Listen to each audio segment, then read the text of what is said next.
Helle Lyng, one of the most celebrated journalists of recent times. Prime Minister Modi, why don't you take some questions from the freest press in the world? Was it really the first time that you encountered such fame or hate, as you said? When I covered Trump in 2024, of course, I had more mean messages because the Trump base in Norway, but I never ever imagined this to happen. So first allegation on you, Helle, is that you're working for some country as a spy. In Norway, we're laughing at this, you know? I never had any contact with the political parties of India. What made you ask that question to Narendra Modi? For me, he doesn't take questions. He doesn't hold press conferences. Why don't you try hear from the freest press? So do you really think that it was heckling or it was a real journalistic approach? Honestly, I think if I didn't do that, I wouldn't have been doing my job. I'm not a journalist that can just sit there and listen to talking points and then I can work for the government then.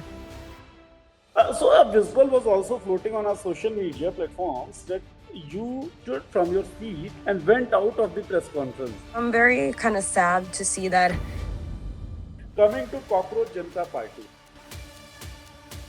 I just find it crazy that someone of power would compare young people that are unemployed to cockroaches. And for someone of that position to say something like that, of course, it's...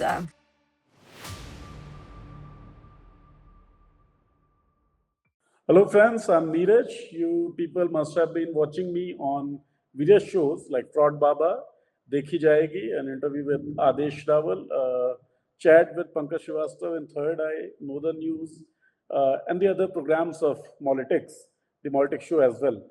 This show or this discussion is with Helle Lyng, one of the most celebrated journalists of recent times, say for last 4 to 5 days. And you are, Helle, quite famous in India right now, and you must have been getting a lot of calls from Indian media, Indian activists, and social media users as well. First of all, I'd like to thank you for accepting our invitation and join us in this interview. Thank you very much and welcome you, Molitics. Thank you for having me. And I think I'm like, maybe among some people are like a portion of the population, I'm the most celebrated, and another part, I'm the most hated. So it's definitely two sides of the coin here. Two sides of the coin. A perks and parcel of this job of journalism, right? Yeah. But I never ever imagined this to happen, you know, and for like, imagine like Norway is a country with about like 5.4, 5.5 million people.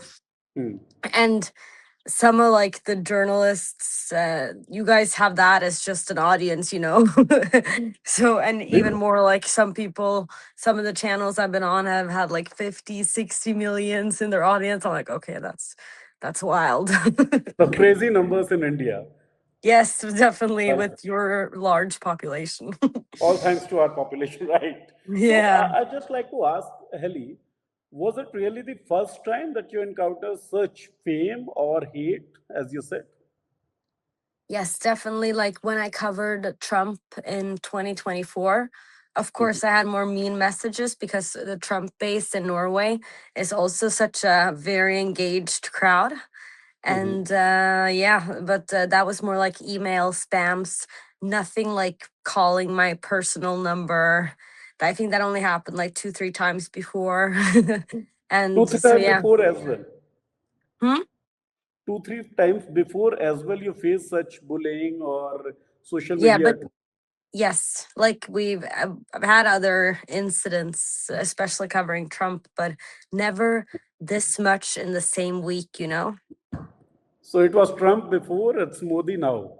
Yes.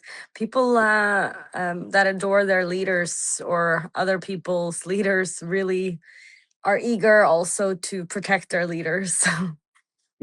So I just like to ask, first of all, I'm very sorry about the bullying that you had to face.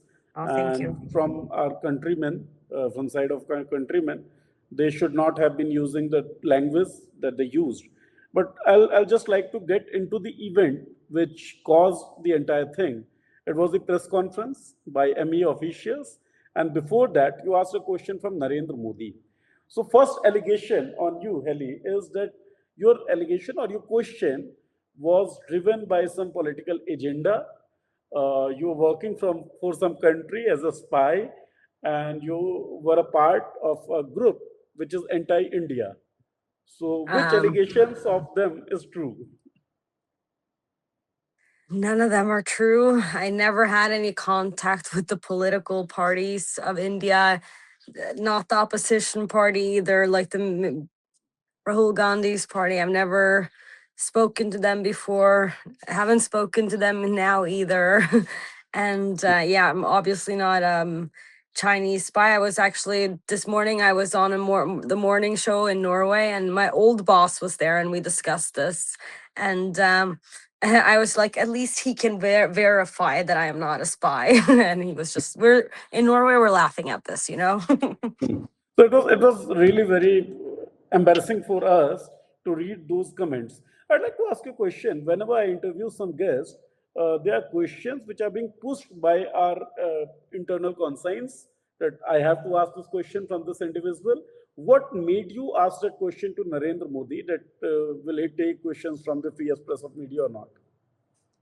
You know what?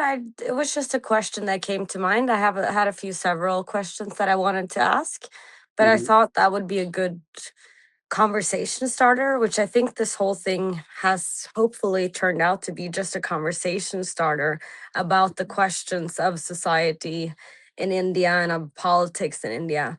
So for me, it was just one of those things where it's like he doesn't take questions, he doesn't hold press conferences. Why don't you try here from the freest press, you know? Mm.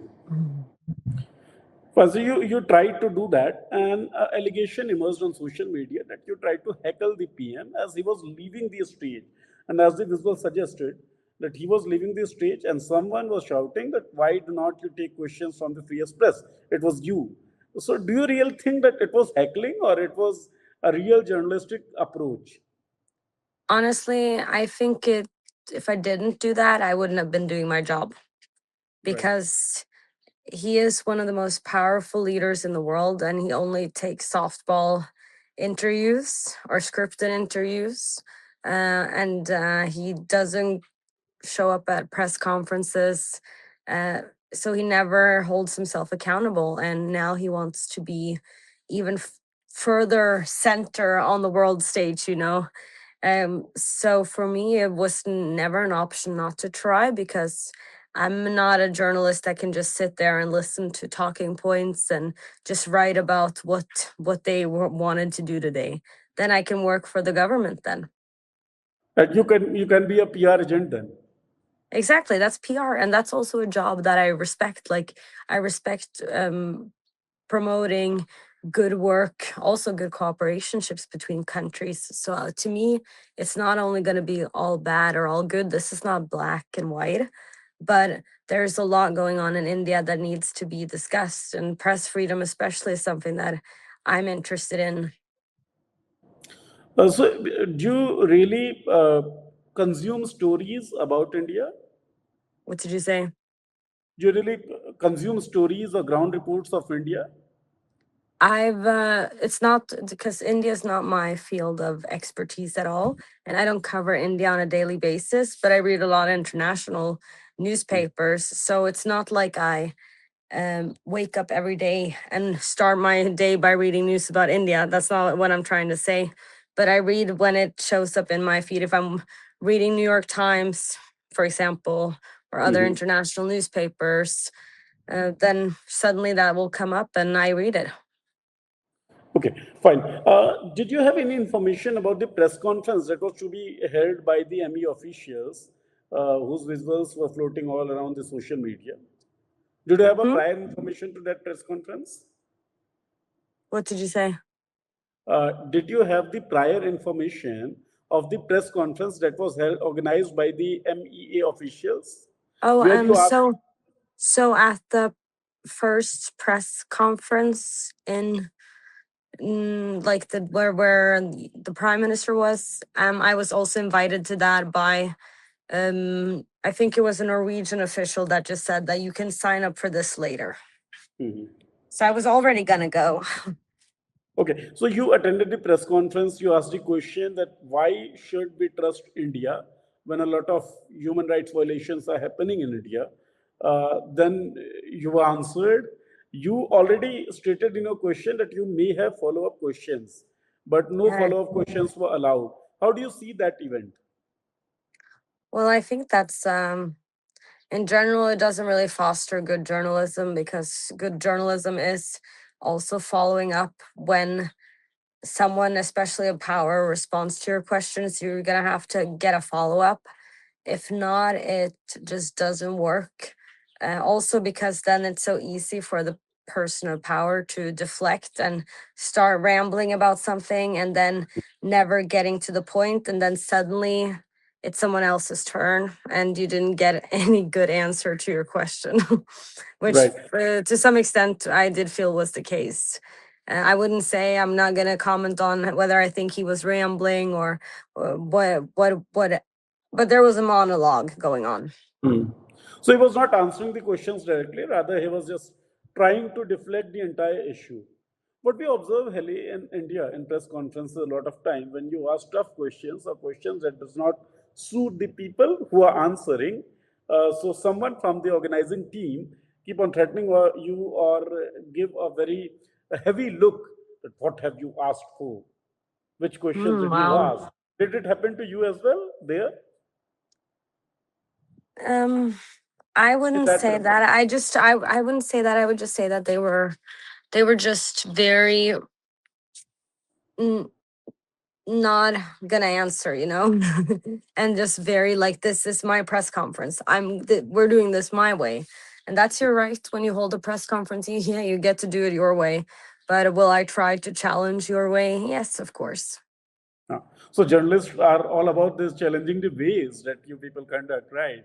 Well, One but more not question. always. I will say that this is not something that, like, this is not something that has to go on in Norway every week. So this Hmm, is definitely a more confrontational environment, because let's say this was just the prime minister's press conference.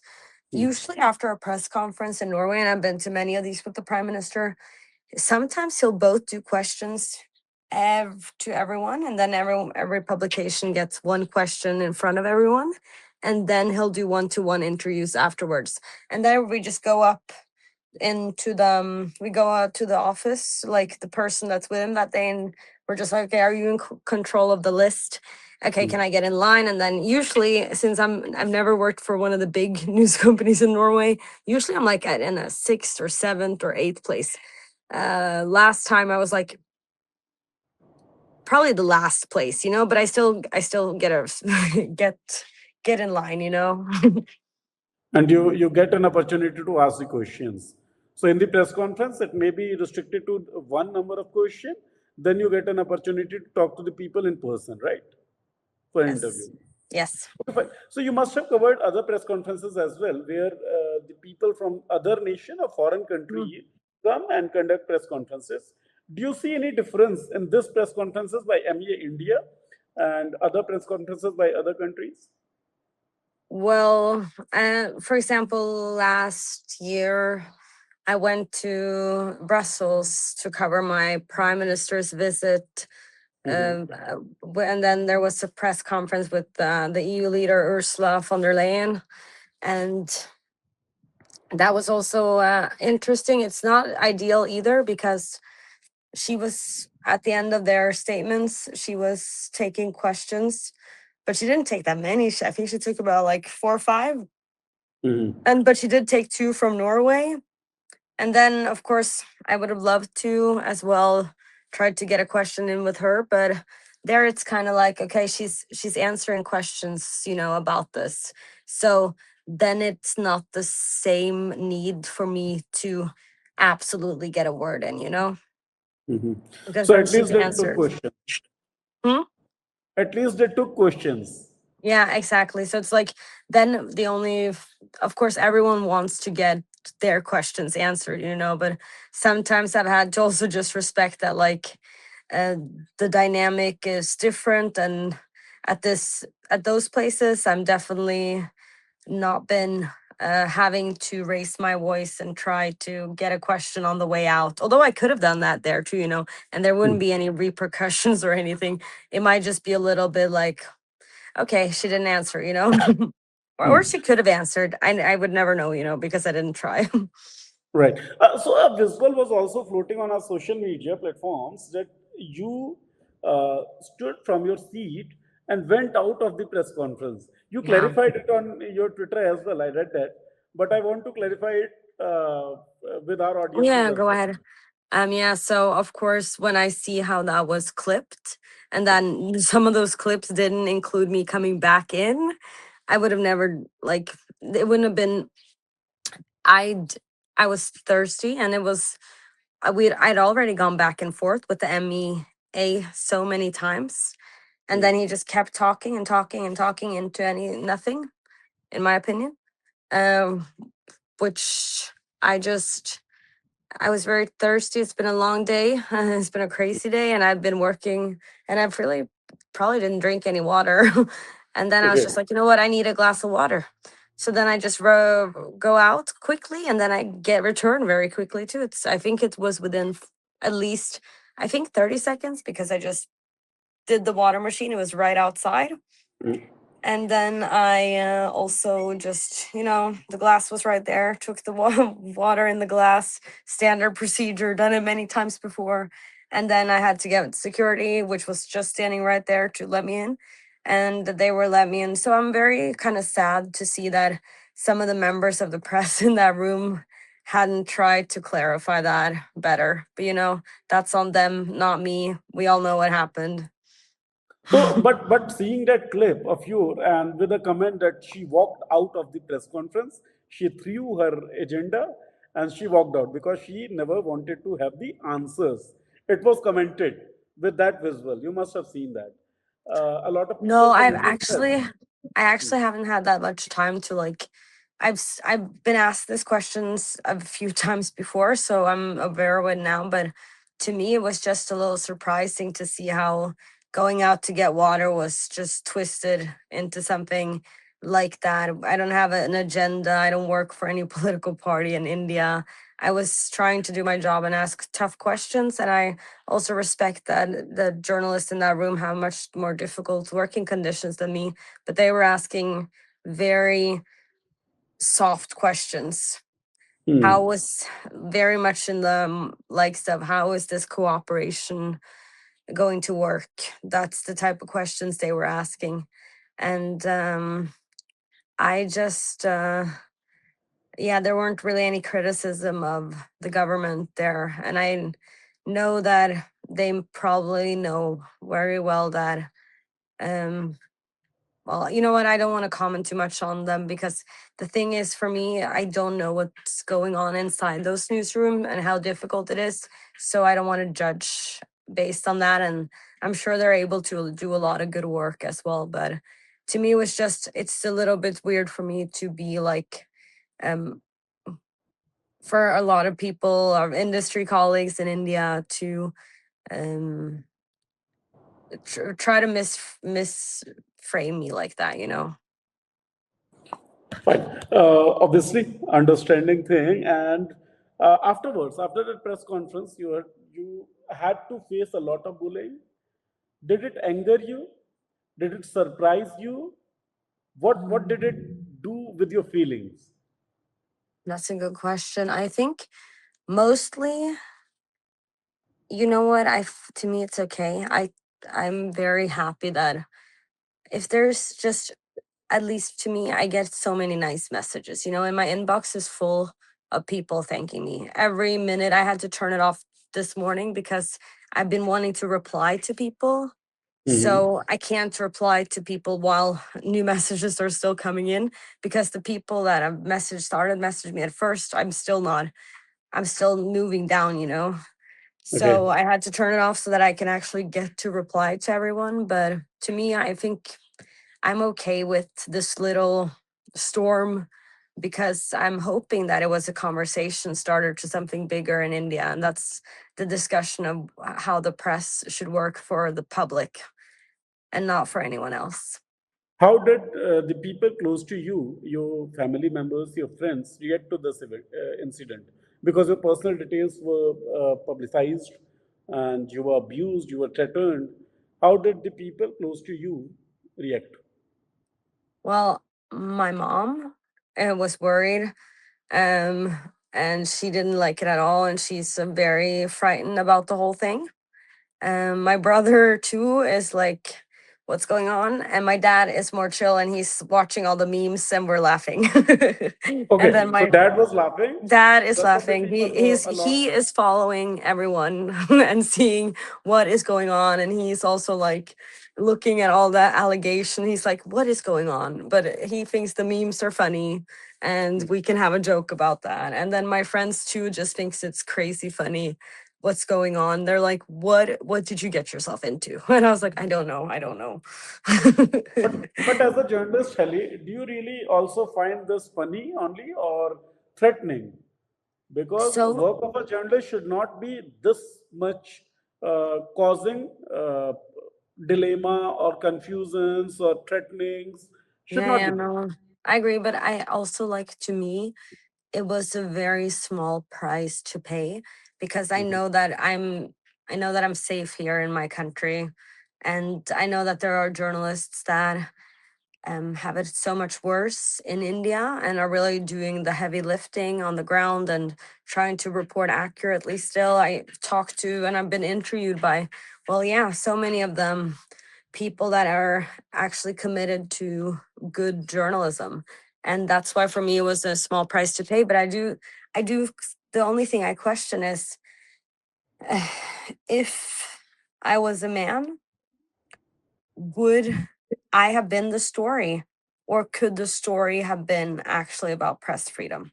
Because I Right. do think that it's easier to uh, like just blow up a young woman and just make me the story is easier than if I was maybe a 30, 40, 50-year-old man, you know. Maybe the story could have been about press freedom and pressing Moody instead of the whole who is she to do this, you know?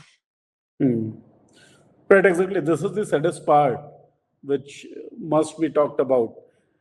One allegation that was put on you, Heli, that you were not a regular user of Twitter, Oh now yeah. X, but you suddenly become very active on that social media platform X. Why? So I published on X because you guys don't, to my knowledge at least, don't have that much access to TikTok. Yeah, we did not have. Exactly. So I'm usually on TikTok, Okay. but or on Facebook. Those are the two places I do journalism in. So TikTok and Facebook. yes, so Facebook reaches kind of the older audiences Mhm. in Norway, and I sometimes will share my stories there also just to share with colleagues and discuss. That's where I do that. And I also have a TikTok where we try to, of course, reach the youth. That's the struggle everywhere, that the youth doesn't trust news that much anymore, or doesn't read, doesn't watch, rather watch content creators and YouTubers. Mhm. Um, so, but I posted on X because I wanted to reach the Indian audience. I definitely did. So, did I think it was gonna blow up that way? No way. I thought I maybe get a few 10,000s, maybe up to 100,000 views, and maybe like a good discussion for the people that watched it. But I think I just, yeah, like mind blown.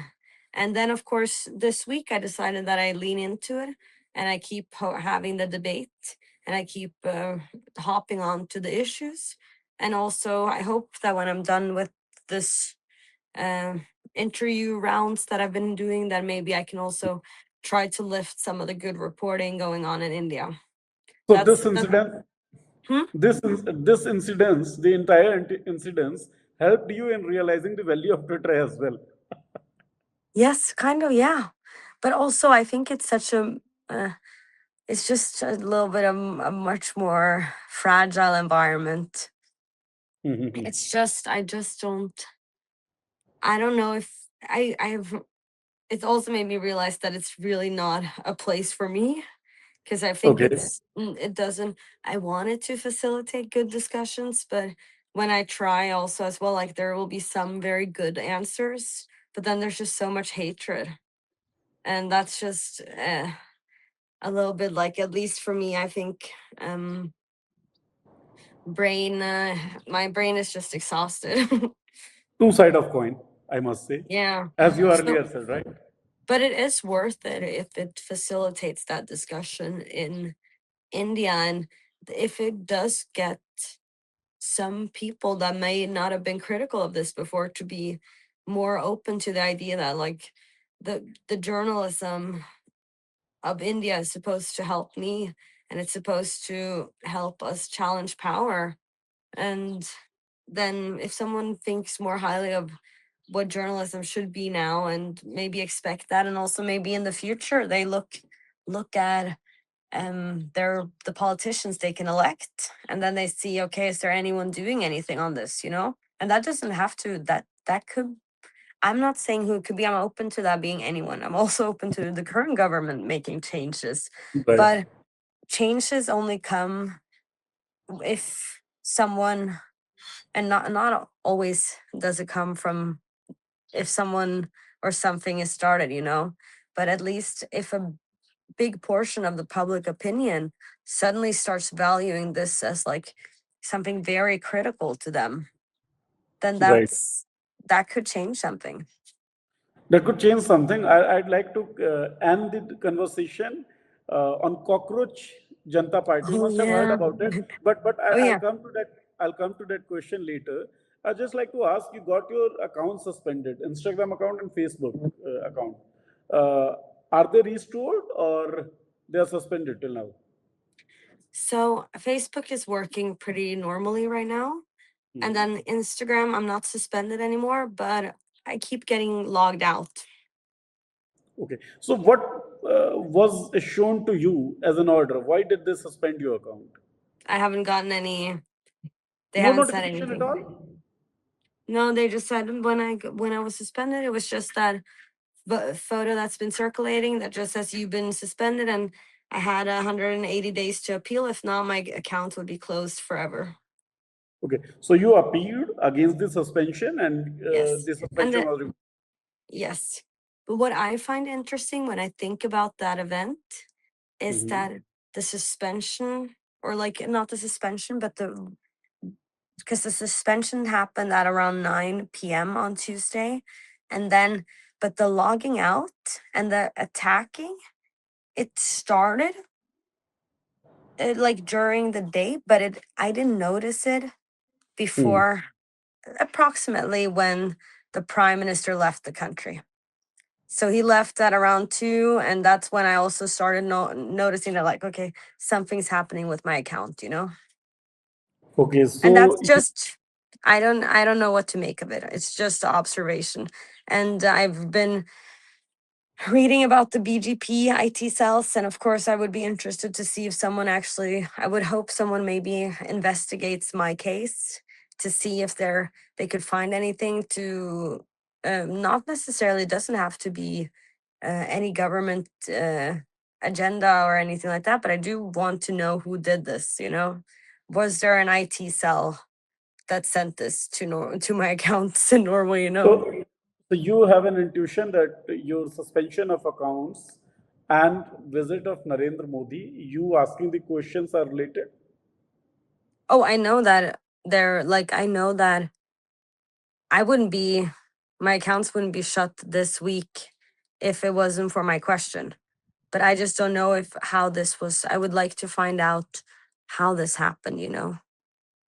Who did it? Was it a campaign, or was it just a bunch of individuals separately trying to report me? But I would like to know that. And that's the thing. The reason why I'm bringing it up is because I read about also journalists that are writing about the IT cells, and in my case. So Hmm. those are people that know this better than me. Yeah. So it may be a new story for you as well to interrogate and investigate the entire matter. who and how they got your account suspended, right? That It would may be be a new story interesting, idea for you. but I think it probably needs someone with better knowledge of IT and Indian IT, or the Indian IT community, and also IT cells. So I do think that if it's going to happen, it's going to have to be someone with a lot more knowledge of that than me. And A also, lot it of would be our weird to investigate my own story, you know? I think that's like a many, reach, you know? many of our audiences must have the expertise in this IT thing. I request to them as well just to investigate the matter and let Helle know how her Yeah, accounts got suspended, who were behind the please suspension do. of her account. Thank you. I'll be so grateful. It's just a I'll, curiosity for me. I'll mail you if I get any answer. Yes, please do. Thank you. Fine. Coming to Cockroach Janta Party. Have you heard about this? Yes, I found it. I just find it crazy that someone of power would like compare young people that are unemployed to cockroaches. Mhm. Does that happen a lot? CJI, the Chief Justice of India, he made a statement that young people who are unemployed, uh, they don't get any job, and they ask questions to the system, they are like cockroaches. And in response to that remark, someone started a page on Instagram, it was like Cockroach Janta Party, and got massive support I from the saw people. it was like over 20 million followers or something at one Right. point. Of course, this is this is just the rage of the youth, you know. Of Mhm. course, they're gonna be mad when they get compared to cockroaches in this economy. When with all of this going on, and also our generation having to face not only climate crisis but also the AI revolution that we don't really know how will impact the work market. And for someone of that position to say something like that, of course, it sparks controversy. But I must say I'm just impressed with the creativity, you know. It's like, and that's also what I thought with all these like the cartoons and the memes and all that. It's like there are some very creative souls in India, and I get why Bollywood was there. I'm sure you guys have a lot of good political satire as well. And We I'm do sa- have one of and the I'm best satirists in our country. yes, and can you send me his name by the way after this is done, because I want to see it, or his or 100%. hers. Hmm? And I'll send you. Thank you.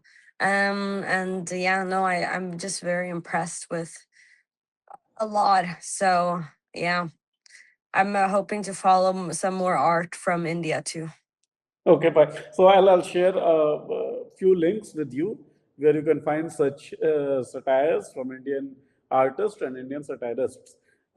Coming back to one question, that indeed they are creative people, but only time will say that is there someone behind them, or is it an agenda pushing them, or are they genuine people? So this also happens with social media. It's not always organic, but inorganically also some pages get developed to sink in the fostering distress of the common people. Oh wow. Yeah. So that's kind of like populism, I would just say. And it's so of course you can be critical of it, but you can't and you shouldn't limit it, because Exactly. it's every person's right, and also every just group in general's right to be mad, you know, about something, and to go together and be mad. It's like in the old days people went to the town and you know complained, and now you go on social media and complain. It's a little different, but that's the citizens of India's right, you know, Okay, or should be Helly, at least. yeah, exactly. One more question, and take the last question from you. I was reading about Doug Wilson, the organization you work for. Am I correct? Yes. Yeah, that's solution. So it was supported by the left leaning party of your country till 1999. Is it true? I don't remember the exact dates, but yeah, it had close ties with Labor Party back in the days in general before the new century, there were more party presses. That was more of the that was more common back then, but the ties were cut. The ties are still cut today. And I thought it was rude of the reporter to bring that up because also she mentioned a very famous writer in Norway and a very respected writer that is also now dead. And I thought it was a little bit like off topic to bring him in. My organization was or has had so many great writers and thinkers. Some of the greatest thinkers of Norway have worked in this publication in the 1800s, and in the 1900s too. And these are people that accomplished things also. When they had ties, they were still critical. So it's not like the ties limited them, but they pushed back and were able to create societal change, which, so I'm not, yeah, I just don't see that tie into today's discussion about India and press freedom because I don't work for the government. I questioned my prime minister a lot this week as well. I think I had 4 critical questions to him the entire week, and I think he gave satisfying answers. Okay, fine. Even when ties were there, the editorial decisions were not affected. You are saying that. I think it would be weird for me to comment on what it was going on in editorial rooms when I was not even born. So I will not do that. But this newspaper has had a very good reputation throughout the centuries and will continue to have that as well. And What what kind yeah. of difficulty do you have to face while reporting in Norway? I think there are difficulties as well, of course. Like, I think an interesting difficulty is private sector. There's not that much openness, like compared to public and private sector. Private sector still has a lot.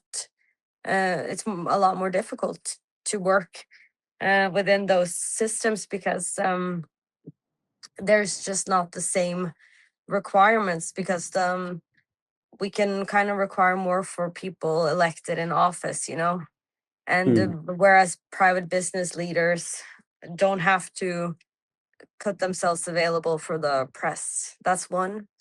And yeah, I think in general that there are going to be difficulties. Like, it's not like every story I published in my career is like, oh, that's a great article, we just send it out to the universe. Politicians will be mad about articles and they'll call and try to argue against the article, and of course a part of that is listening to and be like, okay, is there a valid point? Should we make changes? Should we tweak? Did we misunderstand? So there, you gotta do those types of calls too, and but all in all, um it's a pretty functioning system. But yeah, I would say private sector is more difficult. So you Okay, said that. well, I have to go now soon because we were gonna do this for 15 to 20 minutes and we're in But 40. I've taken a lot of time. Just a last question.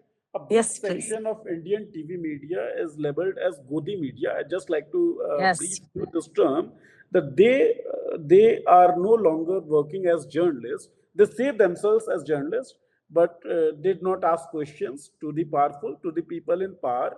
Rather, they say what suits to the people in power. Do you find people or journalists in your country doing this type of work?